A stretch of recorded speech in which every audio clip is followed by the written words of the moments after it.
A bare infinitive is the basic form of a verb without the word to. We use it after specific verbs like modal verbs and certain action verbs. Notice that there is no to before the main verb in these cases. Here are simple examples. She made him cry. The verb made takes a bare infinitive, so we say cry not to cry. I heard them sing. After heard, we use the bare form sing. Let him go. The verb let always uses bare infinitive.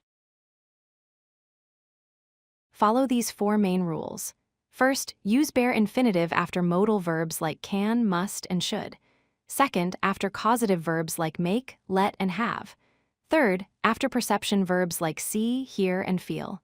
Fourth, in some commands and requests. Practice recognizing bare infinitives. We heard the lion roar. He saw me sing. Let me go. She made us laugh. You can swim. Notice how the highlighted verbs follow the special verbs without to.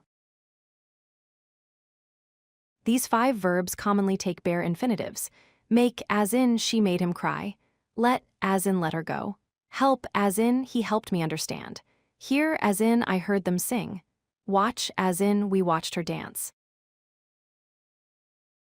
Avoid this common mistake. Wrong, she made him to cry. Correct, she made him cry. Wrong, I heard them to sing. Correct, I heard them sing. Never use to after make, hear, let, see, and similar verbs. All modal verbs use bare infinitives. Can and could speak fluently.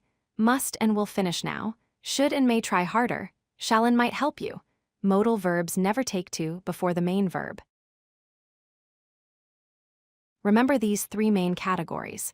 Modal verbs always take bare infinitive. Perception verbs like see and hear take bare infinitive.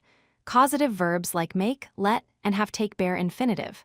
The key rule, no to after these verbs. If you like this video, hit that like button and don't forget to subscribe. Visit codelucky.com for more such useful content.